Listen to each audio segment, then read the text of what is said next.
থানায় এবং 68,000 গ্রাম বাংলা আমাদের ইউনিয়ন ওয়ার্ড কমিটি আমরা গঠন করব।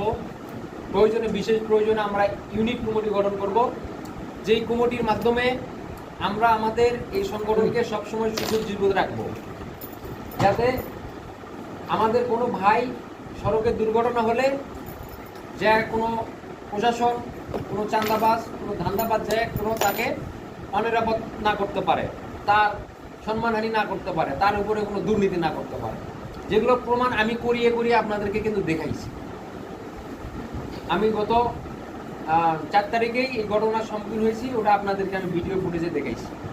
ঠিক আছে, তা আমরা ওখানে যাব, আমাদের ভাইদের পাশে দাঁড়াবো, আমাদের কমিটির থেকে লোক যাবে, যে এলাকায় হবে সেই কমিটির এলাকা থেকে কমিটির লোক যাবে, যে ওখানে নিয়ন্ত্রণ করবে।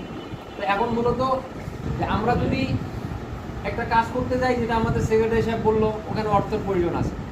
কারণ যে ব্যক্তি দুর্ঘটনার শিকার হয়েছে, এখন আমরা কি তার কাছে যা টাকা আদায় করবো আরো? আমরা যাচ্ছি কেন? তাকে বাঁচানোর জন্য। কারণ আমরা যদি যে তার উপরে আরো মরার উপরে খাড়া গাঁজি, এটা তো ইসলাম সাপোর্ট করবে। ইসলাম আমাদেরকে কি শিখাচ্ছে? আল্লাহ পাক কোরআনুল কারিমে বলতেছেন, বিসমিল্লাহির রহমানির রহিম, কুনতুম খায়রা উম্মাতি উখরিজাত লিন-নাস তা'মুরুনা বিল মা'রুফ ওয়া তানহাউনা আনিল মুনকার ওয়া তু'মিনু বিল্লাহ। আল্লাহ আমাদেরকে এটা স্পষ্ট বার্তা দিয়ে দিলেন, তোমাদেরকে মানুষ জাতির কল্যাণের জন্য বের করা হয়েছে। এই জন্য যে তোমরা সৎ কাজের আদেশ করবে, অসৎ কাজে নিষেধ করবে।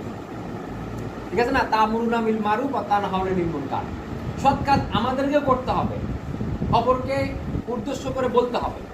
আমরা নিজেরা অন্যায় করব না, অপরকে অন্যায় করতে দেব না। তা আমরা যেহেতু আমরা সড়ক পরিবহনে কাজ করি, এখানেই যত বিশৃঙ্খলা। কারণ সরকারের বৃহত্তর রাজস্ব আয় হয় একটা সড়ক পরিবহন থেকে।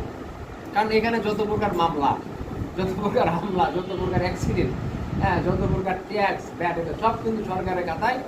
এখানে কিন্তু ফাঁকি দেয় না, ফাঁকি দেয় বড় বড় কোম্পানিরা। একটা গাড়ির নামে 4-5টা গাড়ি কিনে চালায় মালিকরা নাম্বার দিয়ে, কিন্তু একটা লাইসেন্স একটা ড্রাইভারের বেশি 2 জন চালাইতে পারে না। তাহলে আমরা ফাঁকি দিই? আমরা কিন্তু ফাঁকি দিই। আমার কথা বুঝতে পেরেছেন? তা আমরা ফাঁকি সরকারকে দিই না, সামনেতেও দিব না। এই জন্য আমরা ইসলামী মোটর শ্রমিক তৈরি করেছি।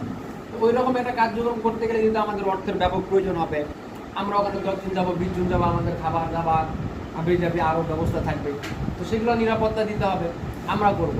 আমাদের নিজস্ব পরিবহনের মাধ্যমে, আমাদের নিজস্ব ভাইদের জন্য, সদস্যদের জন্য, সড়ক পরিবহনের যে কোনো সংগঠনের সদস্য, আমরা আমাদের সংগঠনের পক্ষ থেকে এই ধরনের তাদের নিরাপত্তার জন্য, তাদের দুর্ঘটনা কবলিত হলে তাদের যে সরঞ্জামাদি লাগবে,